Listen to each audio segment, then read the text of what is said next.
Good evening, everyone, and welcome to the live stream. I hope you're all very well this evening. Let's see who's on the chat tonight.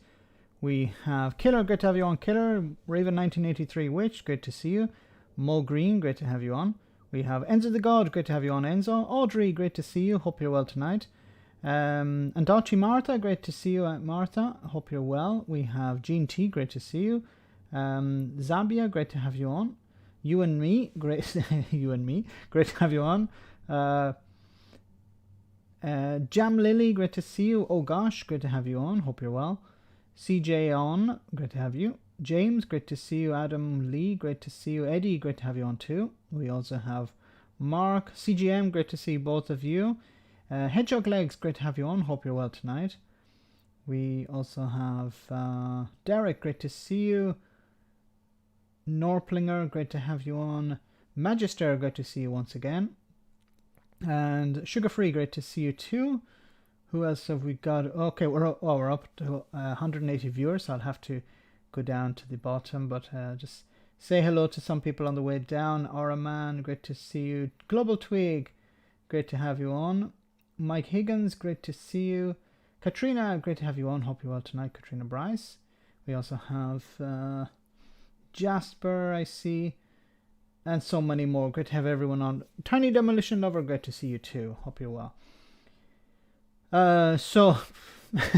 This vote came in just as I was preparing for the live stream.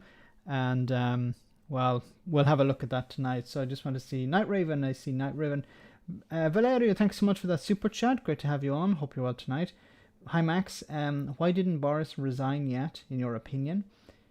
Why hasn't Boris Johnson resigned? I think he wants to. Perhaps he feels. I will get to a video related to that in a moment. But I think he feels that he can continue anyway.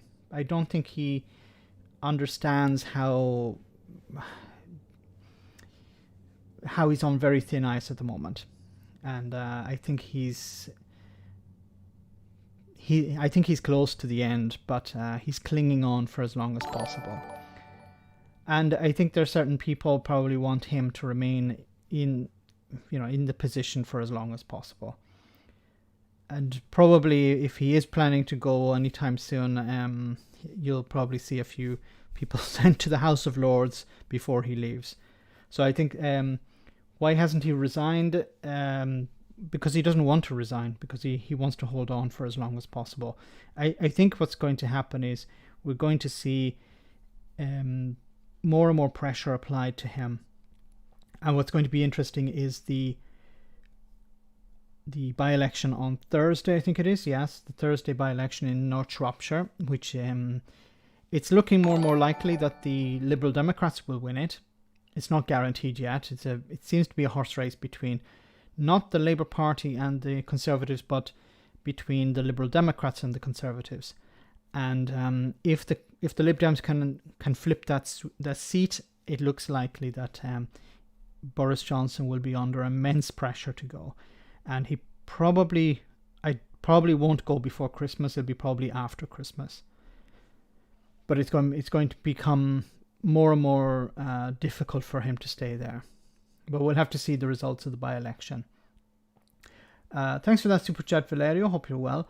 Richard Turner, great to see you. Thanks for that super chat. Graham Stewart is unfortunately my local MP.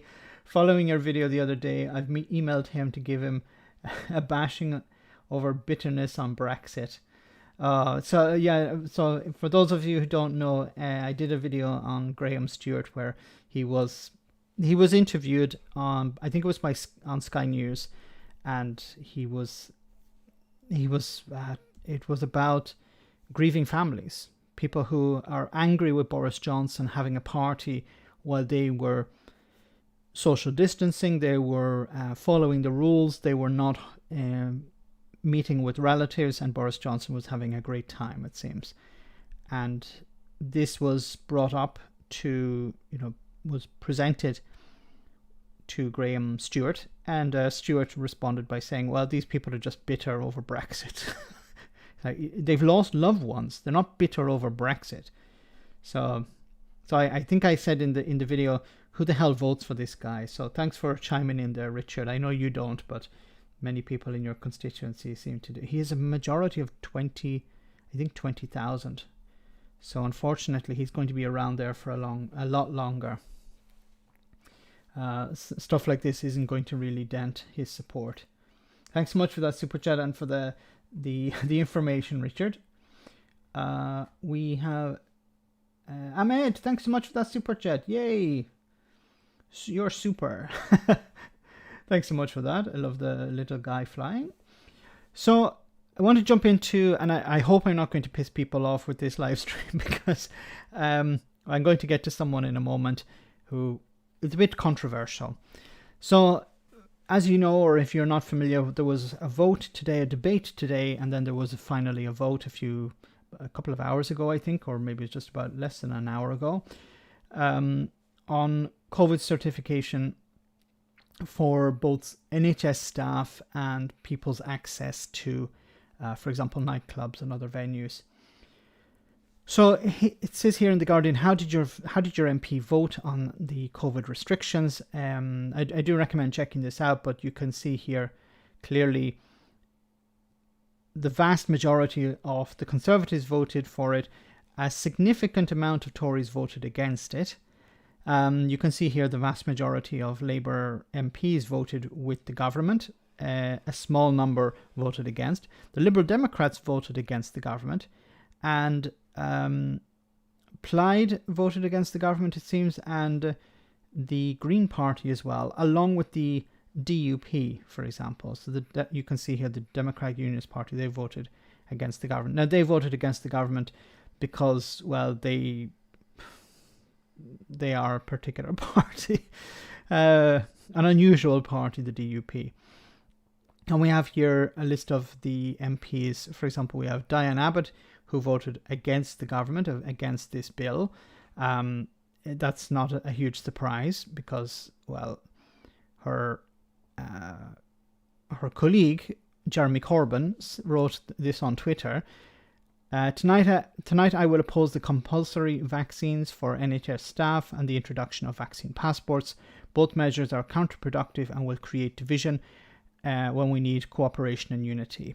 Now, I don't agree with him on this, because I think, look, whatever you want to say about vaccine passports for members of the public, when it comes to NHS staff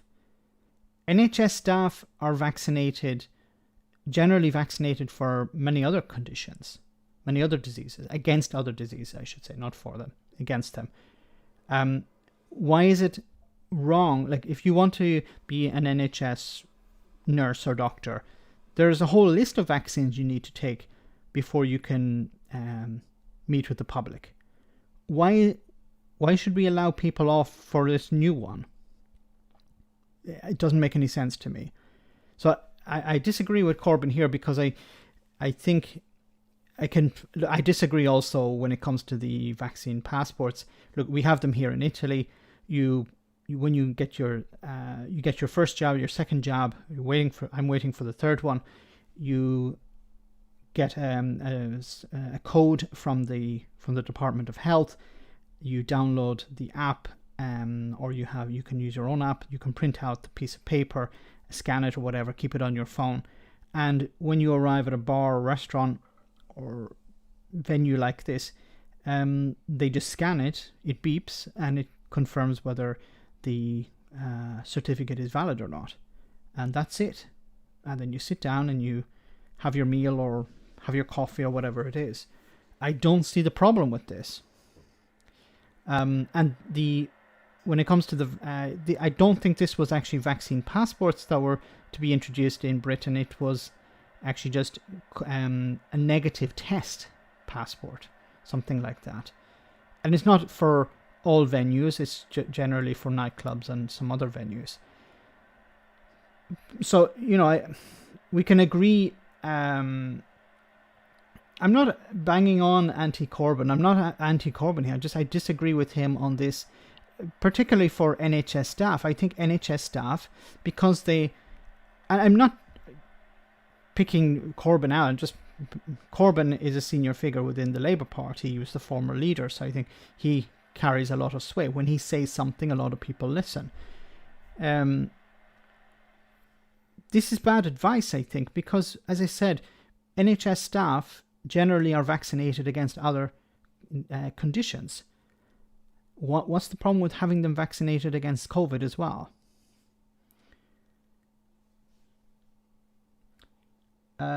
Christopher Flack, thanks so much for that super chat. Christopher agrees with me, I think. The Tories will remind the world COVID forever because it was the only success in 2021. Yes. Catherine makes a very Catherine Larkin says something very valid. Why only NHS staff, not private health firm staff? I believe anyone who's a doctor or nurse and they're interacting with the public, generally doctors and nurses do that, they should be vaccinated. If they don't want it, generally the reason for a doctor or nurse not wanting the vaccine is not for some medical condition. It's generally because they don't believe in it, because they're crazy people. Sorry, I have to say it, but they're generally crazy people. And if you're a crazy person, then it's probably better that you're not a doctor or a nurse. You should go and do something else.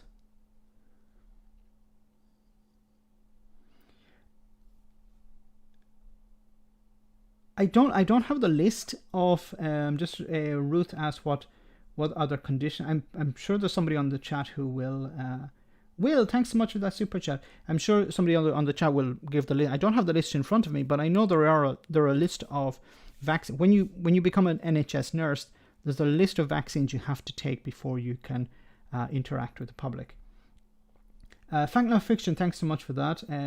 Hepatitis, tetanus, etc. So yes. So if somebody has to take a hepatitis vaccine, a vaccine against hepatitis or tetanus, for example, then why is it a problem for them to take a COVID vaccine? What about teachers? Here in Italy, they've introduced a rule on this. I think it's coming in on the 17th or 18th of December. Teachers have to be vaccinated. If they don't, then they're not permitted to work. And a number of teachers have decided to stop working. They've given up their jobs. I'm sorry that they're doing that, but the reason they're doing it are for bad reasons. They're not doing it because of some scientific evidence. They're doing it because of stuff they read on Facebook. I'm sorry to say that. The vaccine passport must be actualized every day to actually protect anyone. You can get yours and get infected on the way out. It's not so much you get infected. Well, it reduces. See, none of these things are 100% foolproof. The vaccine is not 100% protection against. It reduces the spread and it reduces your risk of serious illness if you contract it and then end up in hospital. But I'm not qualified to talk on these things. I can only really react to what others are doing. Because I don't want to mislead anyone. The DUP have passed gay conversion therapy through their party. They also sacked the First Minister for abstaining on the vote. Yes, the British Party. Yes, the DUP are a very strange type of party, because they'll say, yeah, we're pro-union, we're pro-British, but if you want to introduce British values such as allowing women freedom of choice, no, we don't agree with that. We're no longer British. They're a weird party. So you can see here, I'll leave Jeremy Corbyn for a bit. Okay, I've beaten enough up on Jeremy there. But you can see here a sizable portion of the Conservatives voted against the government, and this is a problem. It's a problem for Boris Johnson, because yes, it was going to pass anyway. You're still looking at a massive majority for Boris Johnson. If the Labour Party had abstained, it would have still passed. But it's a concern for the Conservatives at the moment. It's a concern for Boris Johnson. So we're going to see, I want to show you this clip from Sky News where Sir Geoffrey Clifton Brown was interviewed by Sky News about, well, how is this going to affect Boris Johnson? And is he going to resign or is he going to be pushed out? As I say, if this goes on, we've had a very bad month in the last month. I think some members of the party will be thinking to themselves, we've got to have a change. But we're not there yet. And I'm still with him. I'm still backing him. But he's got to change. You wouldn't want... Boris has got to change. But change in what way? This is Boris Johnson we're talking about. Boris Johnson doesn't change. Like, what does he want Boris Johnson to become? More honest? Good luck with that. He doesn't even comb his hair. Never mind, change his personality or change his ethics. So he has to change. I really would love to know what he's talking about here. In what way? To put a letter in yet? I wouldn't put a letter in yet. Absolutely not. Are some of your friends and colleagues putting in letters Well, I now? haven't had anybody who's openly said to me that they're going to put letters in. That's not to say that, and I don't know, because Sir Graham's a paragon of discretion, as you know, and he won't even tell me as a fellow member of the 22 committee. What happens with the letters is a certain number of, I think it's between 20 and 30 letters have to be sent to the 1922 committee, and then they call the Prime Minister, and generally they tell the Prime Minister, if the Prime Minister has to go to the 1922 committee for a meeting, that's a very bad sign. It's normally, okay, game over, you have to go.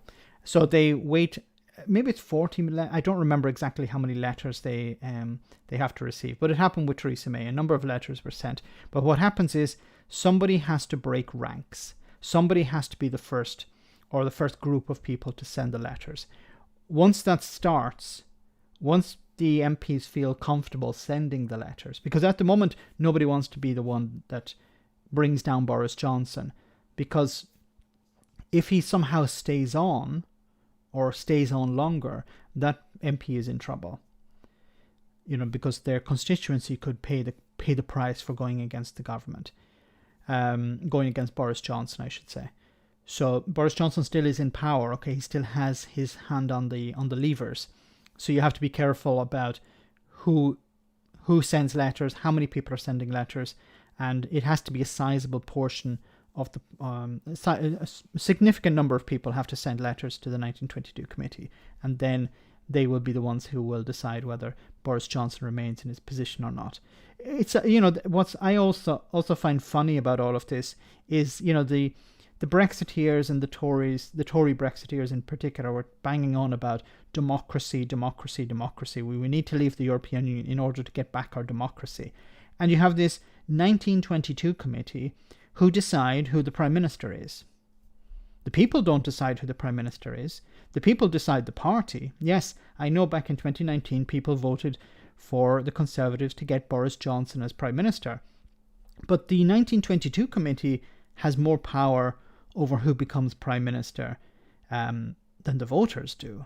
Yes, the voters put the party into power, but it's the 1922 committee that decide whether Theresa May remains Prime Minister or Boris Johnson. And, it's... I just looked at the Jacob Rees-Mogg is forming the 1822 committee. Well said, oh gosh. Yeah, definitely.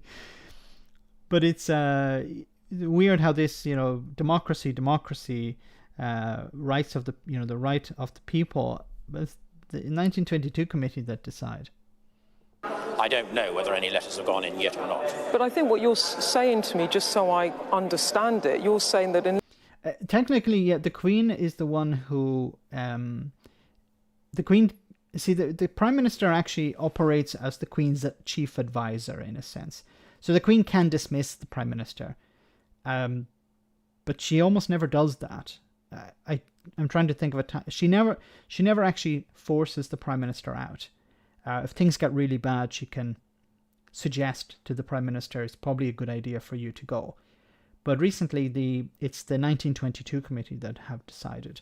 The Queen didn't ask Theresa May to leave. It's generally what happens is the Prime Minister is in a position where they can't really rule anymore. And, we're getting to a point where Boris Johnson, if these rebellions become too big, then he's no longer able to rule as Prime Minister, and he will be removed. But not by the people and not by the opposition. It'd be the 1922 committee. Unless the Prime Minister changes his approach, improves his performance, next year you think there could be a leadership challenge? I think that's got to be on the cards. He's got to... So there will be a leadership challenge. It's on the cards next year. So it's basically saying, yeah, he's on his way out not now, but next year. Give this a shout out. 433 watching. Only 145 likes, guys. Smash that like button. Remember, smash that like button on your way in, and don't smash it twice, just the once, okay? Maybe so many people have smashed it twice. That's why it's so low at the moment. It helps the stream. It helps bring more people on the stream, promotes the channel as well. Thanks so much if you can do that. All hail His Excellency Jacob Rees-Mogg. Oh my God! I really hope that when Boris Johnson goes, that there is a complete reshuffle, a massive reshuffle, and Jacob Rees-Mogg is removed as a leader of the House. He needs to be back in the back benches. He's not doing any good as the leader of the House. I realise that he's got to change. He's got to change. How? But Boris Johnson does not change. It's the only reliable. That's the only thing you can say. It's the only reliable thing you can say about Boris Johnson. The only guarantee about Boris Johnson is that he doesn't change. He's always a liar. He will always be a liar. So I just want to show you the vote as it came in, which we can see here, and then there's a bit of commentary about it as well. Before we get to that, let me see some of your comments. Jacob Rees-Mogg for Prime Minister. He doesn't want to be Prime Minister because, see, it would become difficult for him, it would become uncomfortable for him because he has a lot of personal interests that are he doesn't want exposed. And if he became Prime Minister, he would have to he'd have to open up his bank accounts and stuff like that. Not in the way that Boris Johnson has ever done, but I think it would be uncomfortable probably for him. Because the media don't really go after him because he's not high profile enough. But if Jacob Rees-Mogg was Prime Minister, the media would probably have a field day.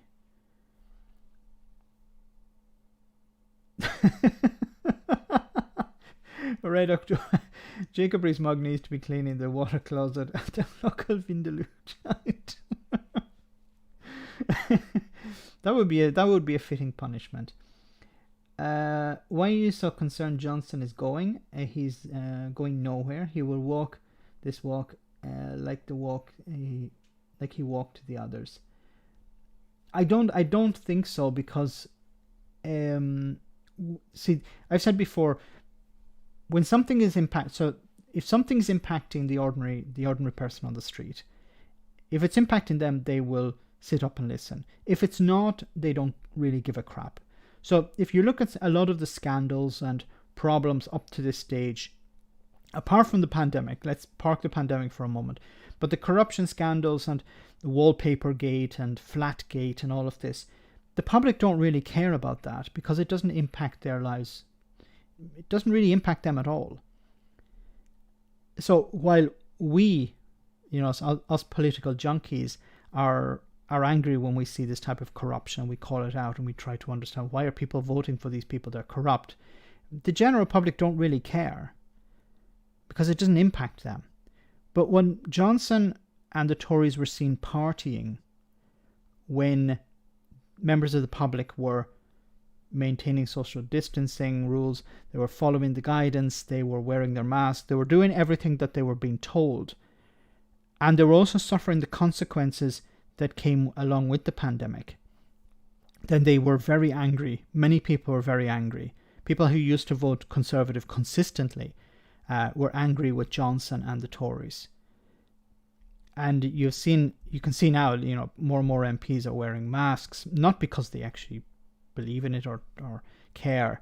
It's because they understand that if they don't, it creates problems for them and their constituents. would be willing to throw them out. Because you also have to remember that the vote for the Conservatives in 2019 was not massive. It was just that they were able to win enough votes in some marginal seats. Like Boris Johnson's MPs, the new ones, won with majorities of in low hundreds. There's an MP who has a majority of 400. Another MP who has a majority of like 600. That's extremely worrying. If I was an MP, yeah, you're lucky you got in 2019 on the back of Get Brexit Done. But if the constituents are angry with Johnson, they're going to be angry with you, and you're going to get punished. And that's why, as I said before, the pressure for Johnson to leave will not be from outside. It will not be from the opposition. They can't do anything about it. They can call a vote of no confidence, but Johnson would easily win it. The only people who can bring him down are his own MPs. And the way to force the MPs to bring him down is for constituents to be writing emails or letters, even better, letters, because they have to read letters. They have to, and they respond to them. And you know, some MPs are quite popular, and they respond to their constituents. And if their constituents are angry, they understand that they have to do something about it, and they don't want to lose their seat. You know, imagine you're given a job where you do pretty much nothing every day, and you're paid £82,000, and then one day you wake up and you see the people who put you in that position are angry and are willing to throw you out of that position. No, you don't want that. So you'll make sure that you stay in that job, and you'll force Johnson out if it's necessary. James, thanks so much for that super chat. I live in East Yorkshire, and since 1997 it has been Conservative, never Labour. James, who is your MP? And what sort of majority do they have? But since 1997, that's weird, because that was the Labour landslide. So I imagine in 2019 it was pretty high. Thanks so much for that super chat, and thanks for letting me know that. Anyway, let's see this video. The ayes to the right, 369. The noes to the left, 126. Wow.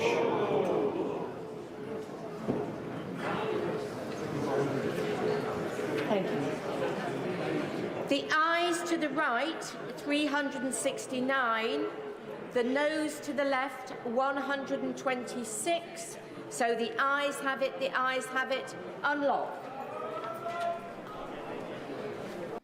MJ Nichols, thanks so much for that super chat. Did you see the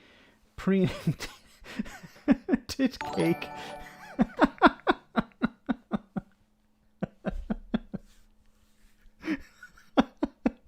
Sorry. Oh my god. I break when I read some of these comments.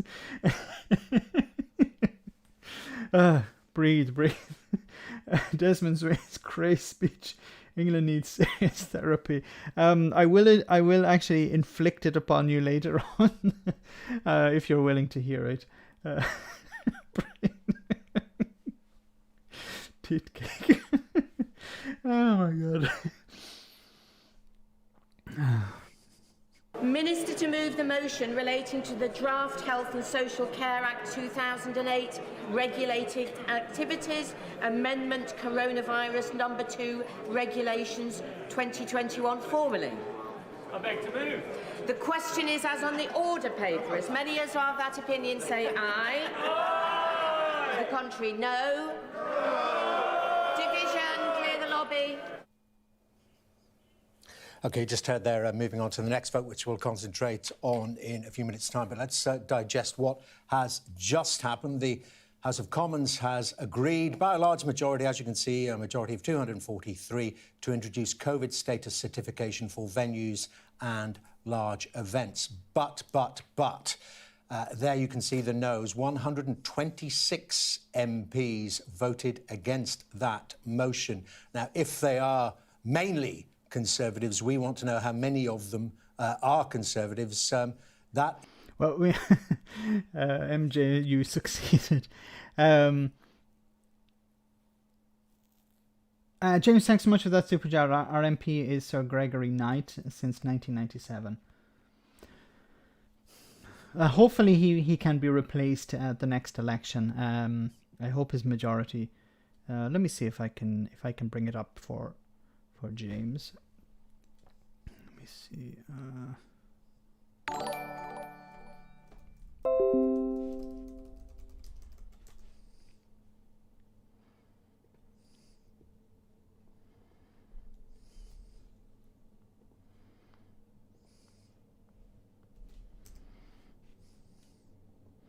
So this is Gregory Knight MP, and he is the East Yorkshire since 2001, and he has a majority of 22,000. Previously it was 15,000, so I think he's in a very safe position.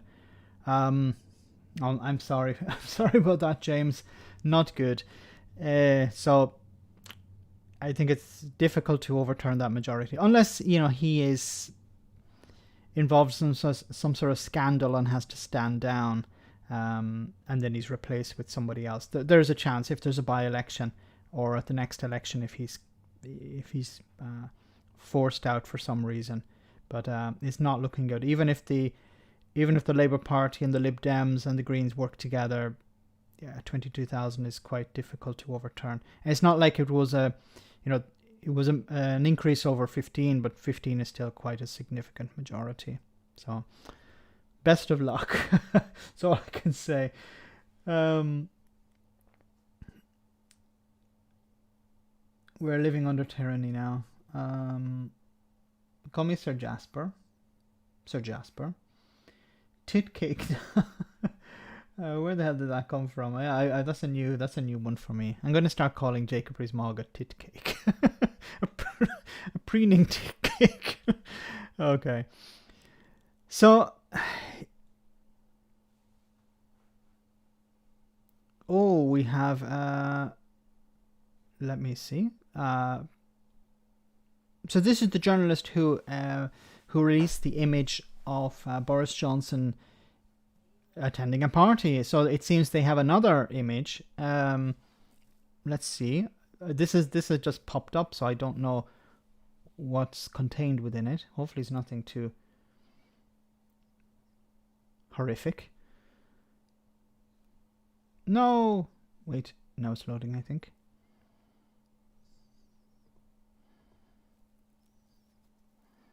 The Mirror website is probably collapsing under the...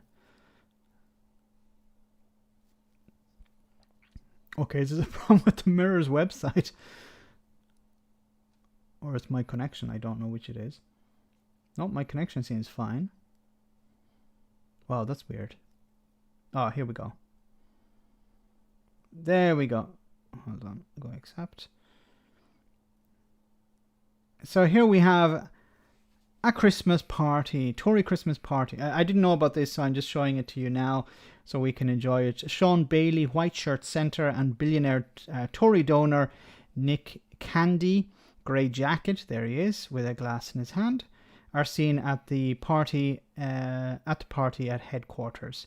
So this is a party that took place. Extraordinary image shows Rankras Xmas party thrown by Tory aides in lockdown breach. And no masks, no social distancing. It's all a lot of fun. Oh, everyone's smiling. Yeah, we're not following the rules. We're not following the rules. Others have to follow the rules. Oh yes, I remember Sean Bailey. He was the Tory candidate for London Mayor. There was Boris's original image. They're really like, oh my god. They really like taking the piss, don't they? The police attended. Party my ass. That's a quiz. Yes. Who won prizes here? And what did they win? Have to assume that there'll be considerable resignations over these pictures as they come out. So there's the only politician I'm familiar with is Sean Bailey. I don't know the others, but you know, even the guy. There's a guy at I don't know if you can see probably you can't see my mouse, but the guy. You see a guy wearing a paper hat, and then behind him there's somebody peeping over, and I want to be in the image too. You know, maybe it will go viral someday. Rules are for us little people, not our masters. Well said, Ewan. It's not a party, it's a casual get-together. It's a business meeting, yes, says Conservator. It's clearly a business meeting, yes, of course. Sean has quit. Is that picture from last Christmas? I think it's from last Christmas, yes. Because the Christmas party probably wouldn't have happened yet. So, yes, it's probably from last Christmas. It says, took place on the 14th, the 14th of December last year, when London was was in Tier 2. There we go. Including billionaire Tory donor Nick Candy.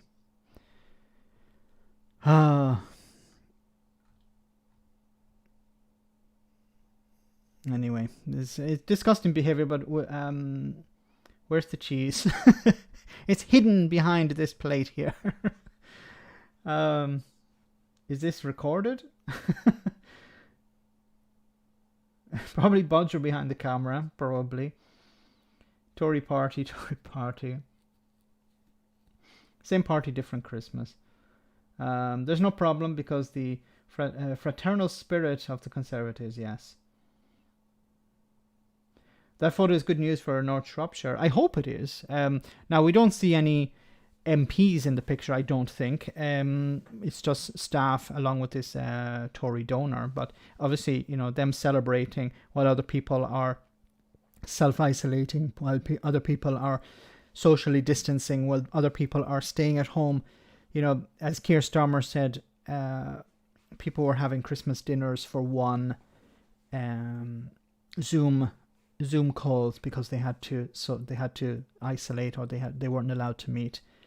And this is what was happening. These people laughing at the public, laughing at the general public, laughing at everyone else, because to them it's all a joke. They know it's a joke.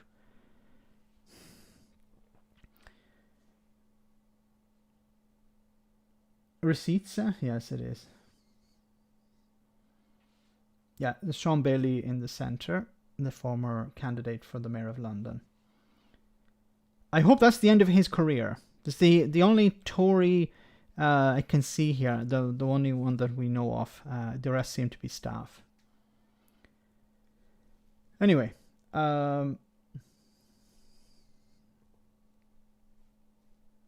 let's continue.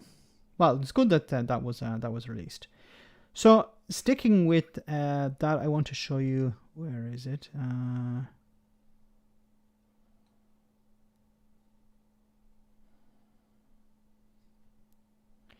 Yes, this, my God.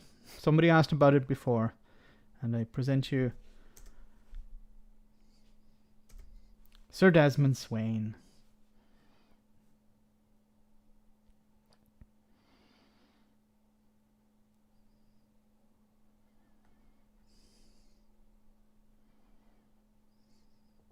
In the health, what about the Health Protection Agency? What Stalinist minds thought up that nomenclature? This is a guy who campaigned for Brexit, and of course, a core aspect of Brexit was the ending of freedom of movement, stopping immigrants from coming into the country. You know, that worked out really well, didn't it? But this is a guy who was very happy to end freedom of movement. Now you mention, and now he claims to be some sort of crusader for freedom. Get them out there twisting the fear button, and by and large, you will get the reaction that you want. People. This guy is he's theatrical. I don't believe that he actually believes the things he says. I think this is all just an act. And he's good at it, but he should be in a theatre, not in the House of Commons. But it's all an act. It's all just to show. It's about attention. He likes the limelight. He likes to be the focus of people's attention. But it's, you know, he has to maintain this act all the time. And what is he going to do when the pandemic is over? What is he going to? He'll return to nothingness, because what is he going to complain about? Wokeness or something like that? That's all he has. This has been his moment to shine, his 15 minutes of fame. But once the pandemic is over, we won't hear anything about Sir Desmond Swayne anymore. I would like to see him kicked out of the House of Commons. What value does he add there? People will crave more enforcement and more fiercer measures to protect them from this great danger that is out there. And let hospitality be just collateral damage. Let them endure the deluge of cancellations now affecting that industry in what should be its most productive time. This is a guy who voted against increased measures for people on welfare, people on universal credit. He's been against increases in universal credit. He voted, as far as I'm almost 100% sure he voted against the uplift. And now he's saying about we have to care about all these businesses. They're gonna suffer. Really, he cares about these businesses? He cares about the staff working in these restaurants and in hospitality? No, of course not. That's the situation that we have delivered. The government, having administered this ministry of fear, is absolutely complicit with its officials and its organisations that have designed it and delivered it. They have abandoned in doing that any principle of social democracy, of liberal democracy. Absolutely beyond. And he votes for the Borders and Immigration Bill. He supports that. Like, you can't keep banging on about how you care about freedoms when you supported Brexit, when you support Priti Patel, when you want stricter rules, the right for the Home Office to take away people's citizenship without their consent, without even informing them. You're okay with that, but asking people to wear a frigging mask is a dictatorship to him. Of course, I'm getting drawn in here because I don't believe that he actually believes that. It's all just theatre. On anything that we've endured in recent living memory in the history of this pandemic. You know what's funny, and somebody posted this on Twitter, it was very interesting, is Desmond Swayne and others will say this is like Nazi Germany. But the problem with that argument is that the Nazis, the neo-Nazis or the Nazis today, they're actually against these things as well. You know, it's like, how can it be, you know, turning the UK in this case into Nazi Germany when the real Nazis are actually against masks and vaccines and all of this as well? Isn't that a bit weird? You know, the Nazis you're on the same side as the real Nazis. You know, if you're against vaccines and against masks and against social distancing and stuff like that. And for you, it's a dictatorship. Well, the people who had a dictatorship that we defeated, those people, you're on the same side as those people. Just think about that for a moment. Oh my God. It's a dictatorship as Parliament can pass any draconian laws they wish. An 80-seat majority is a dictatorship in a sense, because Boris Johnson has not been held to account. You know, these MPs rebelled, but none of them, you know, if here would be a wonderful test for Desmond Swayne. If he truly believes that the government is wrong, why doesn't he resign? He said, I can't have any part of this party. His greatest form of protest would be to resign his seat, become an independent even, you know, leave the party. He would still have his seat, become an independent, but he doesn't want to do that, you know. the Tory party is so bad that he just doesn't want to leave yet. It's just for show. You know, none of these MPs, if they truly cared, if they truly believed that their government, the party, was going in the wrong direction, they would resign, but they don't. Why is that? And I would love for a journalist to ask. I would love what I'd give for if I could interview Desmond Swayne, and I'd say, Desmond, do you think the party is going in the wrong direction? Yes, the party is going in the wrong direction. Do you think the government is going in the wrong? The government is acting like a dictatorship. And I'd say to him, why don't you resign from the party as a form of protest? Send a message to the party. I'm resigning so that you understand. Maybe you could, meet up with the other guy, Steve Baker, and that guy who's like over 100 years old. I forget what his name is. Those guys, you could meet together and you could resign en masse. That would send a massive message to the Conservative Party, wouldn't it? No, I don't think he would do that. Good idiots, yes. Maybe May was better than Johnson. Yes. I remember when Theresa May resigned, I was like, okay, whatever we have to say about Theresa May, it's going to get worse. And I think if you look at what's happened over the last number of years, it's just gotten worse. Like, who's going to replace Boris Johnson? Michael Gove. And I actually think Michael Gove is worse than Johnson. Priti Patel is worse than Johnson. Rishi Sunak is worse than Johnson. Liz Truss is probably on par with Johnson. But the people who are, we're hoping that Johnson resigns, but the person who replaces him could be much worse, because Michael Gove is cunning, Michael Gove is slippery, Michael Gove is someone not to be trusted, and while Johnson is ruthless, he's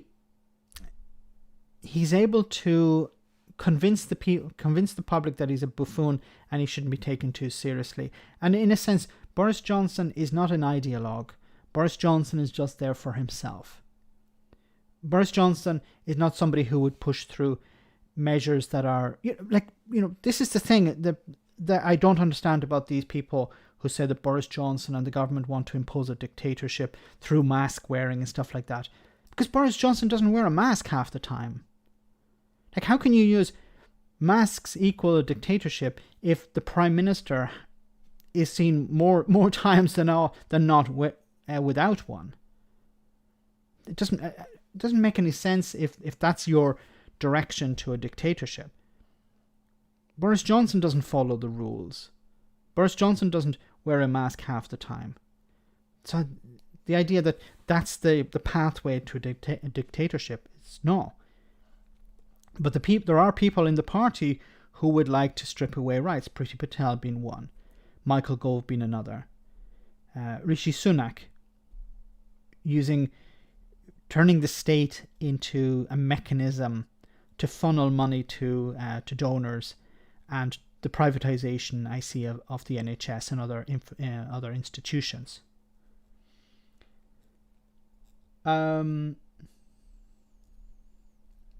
Raab, but he'll need a holiday first. Raab is another one, yeah, but I don't really see Raab, and maybe I'll be wrong on this, but I don't see Raab becoming Prime Minister. He doesn't have the bottle. That's what I say. It's like Boris Johnson. I'm struggling to understand how Boris Johnson has lasted this long. Not that he was thrown out, just that he didn't get bored, because Boris Johnson is the worst person at the worst possible time, during Brexit and during a pandemic. And he's been a failure. But I would have thought that would have been enough to send Boris Johnson packing.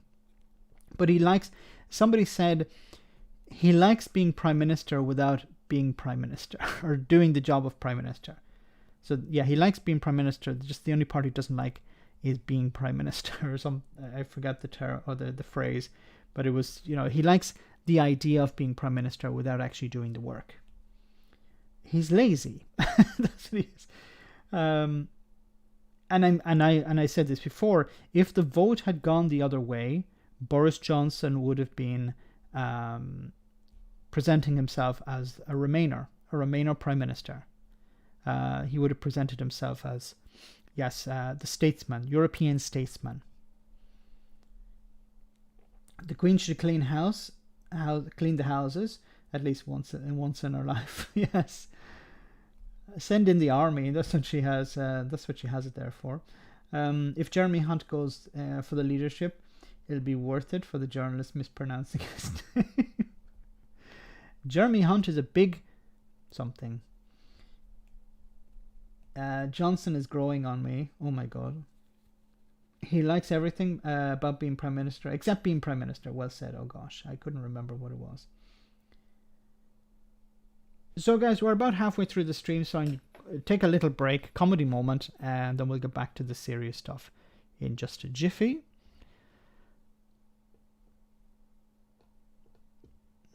Let me bring up this clip. Enjoy.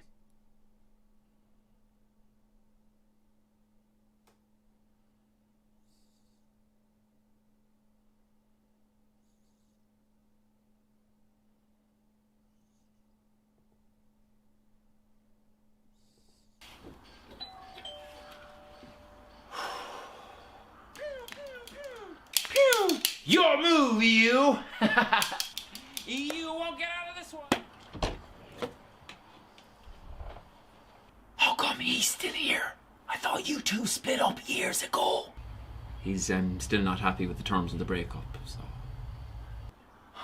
What are you doing here? Attention, please? Who is it? Shh.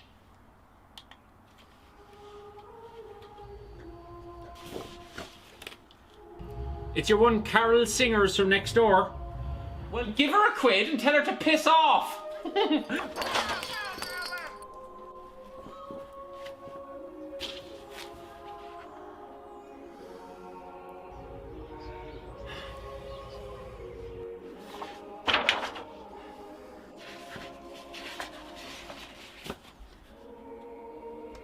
Have you been drinking?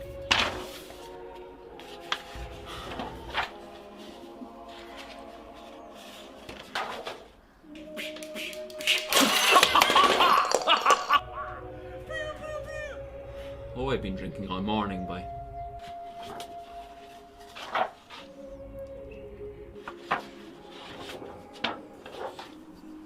This is all really intense.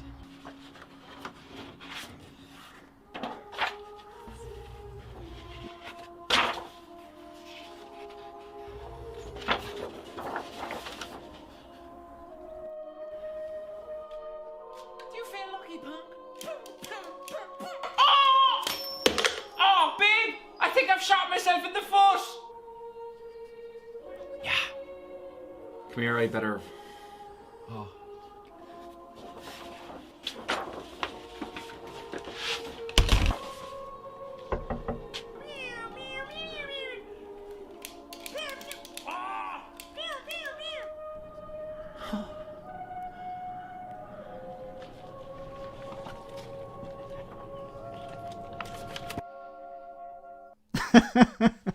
Okay, very good. Scotland. Okay, moving on.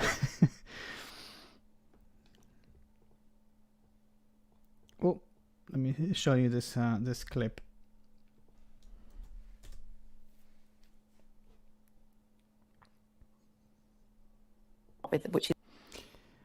So somebody was mentioned before about Dominic Raab. Well, Dominic Raab doesn't really know what the hell Dominic Raab is doing most of the time.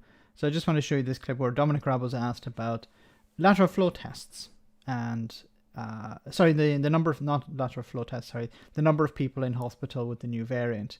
Let's hear what he had to say. The data check to start with, which is very helpful for our viewers. You said a significant number in hospital. How many? Well, the last I saw was in the low hundreds. I think 250 the last time I looked, but of course the data is being updated all the time. 250. Just Thank you. Interested. Now, he said 250, and then later, not before, later, he said this.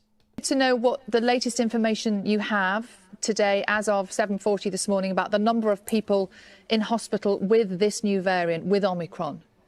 Well, I know we've had one death. I think we've got 9 people who are in hospital with it, or still a relatively low number. And we're tracking that very carefully, but the data is shifting all the time. From 9 to 250. Or 250 to 9. Which way did it go? Look, Dominic Raab should be nowhere near. This is something I struggle to understand about Dominic Raab. Is he qualified as a lawyer? How the hell did he qualify as a lawyer? Did he copy from someone? Was there an exam where you could, so a real lawyer did the exam for him or something? He paid somebody to impersonate him and do the exams for him. I don't know, because he's clueless. And I didn't mean to stop it at this point. It makes it even worse. But 241 legged, 9 in hospital and 1 death. That's alarming. Only 9. It says say it with me. I don't know. That's what he can't say. I don't know. When it came to the Good Friday Agreement, he was asked, "Have you read the Good Friday Agreement?" And he said, I refer to it. They said, "No, have you actually read the Good Friday Agreement?" He said, I haven't sat down and read it. Oh my God, he's useless. IQ below 100. This man is sick. Yeah, I mean, how the heck is he a minister? Dominic Raab should not be let anywhere near a brain. Stop with this. Please stop the questions. I'm clueless. Oh my God. Okay, let's move on. So, staying with Dominic Raab. Dominic Raab may be clueless, but he wants to take away people's rights. And once again, we don't hear much from Brexit hardman Steve Baker. We don't hear much about this from, freedom crusader, anti pro-democracy struggle, freedom fighter, whatever you want to call him, Desmond Swayne. It says here, Dominic Raab's human rights proposal condemned as blatant power grab. So plans to overhaul the Human Rights Act are a blatant power grab with the aim of putting the government above the reach of the law, pressure groups and opposition parties have said. Launching a 3-month consultation on the new Bill of Rights in the Commons, Dominic Raab faced a number of calls to roll back on plans to strengthen the power of the state against the rights of the individual. Once again, the Conservatives pretending to be on the side of the individual when they want to expand the state. When they're in power, their objective is to expand the state. When they're in opposition, their objective is to reduce the power of the state. And they play on this. We're the party of the individual. No, it's a pile of crap. The highly controversial changes will introduce a permission stage to deter spurious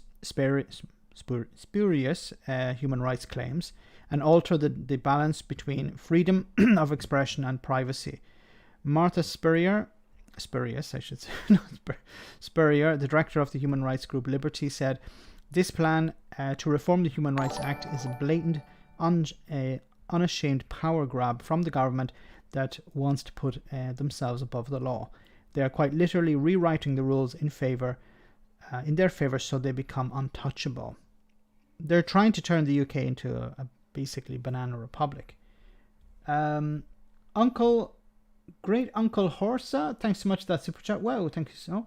I once saw Raab sprinting to hide in the toilet after being confronted by a 20-year-old girl armed with a guitar. A natural-born coward. With a I think I saw that, or maybe I'm thinking of someone else. But that's wonderful. Thanks so much for that super chat. That's a funny story. He's okay if he goes on the media because goes on TV or he's interviewed by journalists, because they will not ask pressing questions. They will not take his crap. He added, if ministers move ahead with plans to water down the Human Rights Act and override judgments which they disagree, they risk aligning themselves with authoritarian regimes around the world. The Law Society of England and Wales President Stephanie Boyce said, people from all walks of life rely on the Human Rights Act to uphold and protect their rights.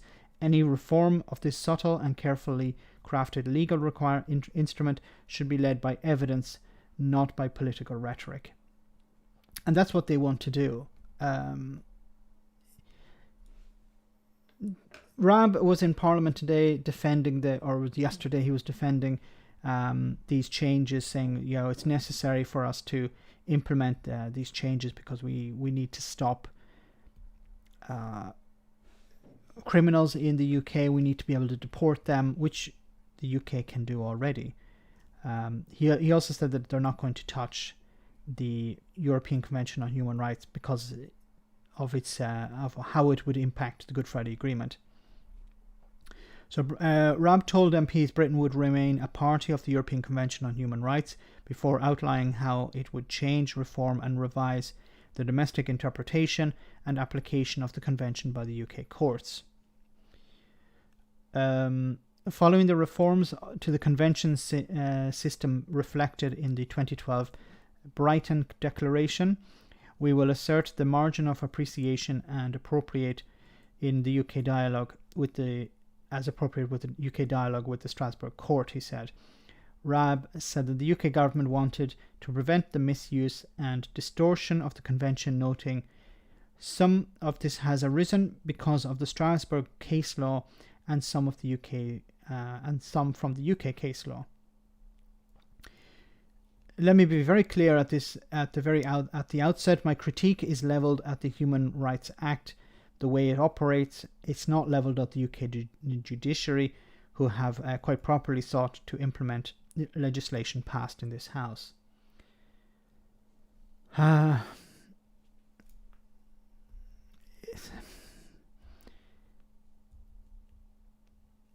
The Shadow Justice Secretary Steve Reid called the plans a dead cat distraction tactic. Every time the government is in trouble politically, they wheel out reforming the Human Rights Act. He said it's a dead cat distraction tactic by a government that doesn't know how to fix the criminal justice system that they've broken and is desperate to divert attention away from the corruption scandals they've started. This is little more than an attempt to wage culture wars because they've surrendered from waging war on crime and corruption. Yeah, I think this is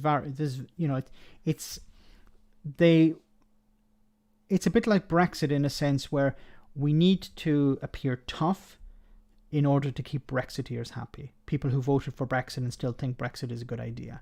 So we have to look like we're tough on migrants and tough on crime and stuff like that, when in reality the Tories have taken away measures to deal with crime. And one of the core problems, one of the core causes of crime is poverty. And instead of actually providing services, facilities for people in deprived areas, levelling up in a sense, they have created more causes for crime. And then instead of dealing with that from the get-go, they bring in this ridiculous legislation or attempt to undermine the Human Rights Act because they have nothing else.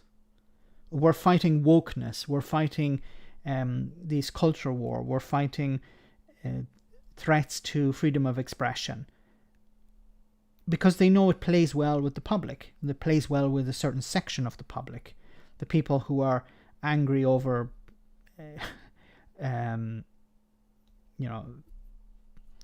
personal pronouns and stuff like this.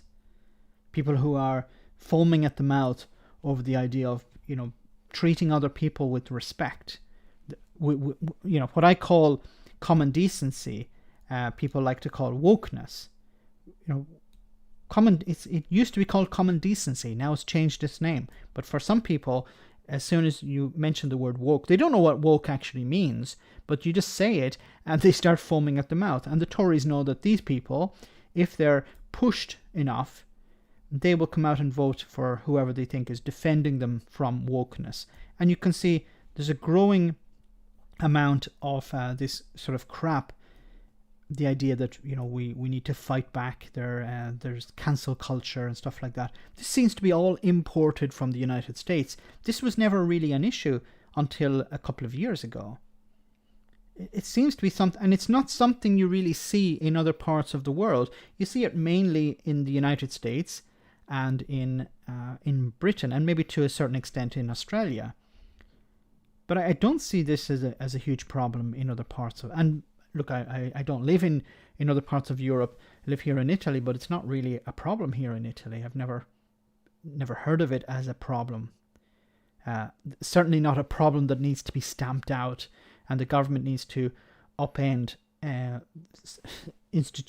acts such as the Human Rights Act in order to deal with wokeness and such other things.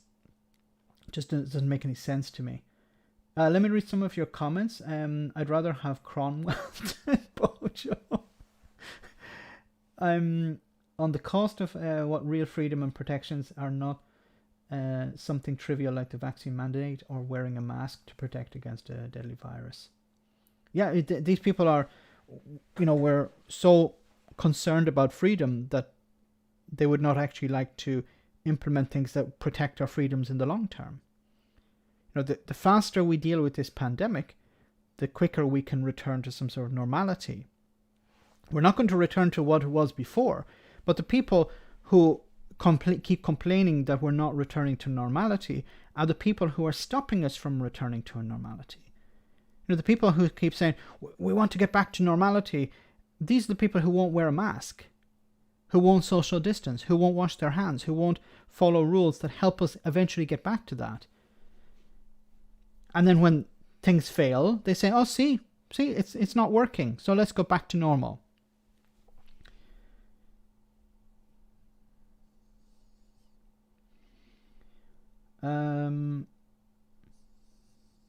It's mainly a problem in the Murdoch sphere, yes.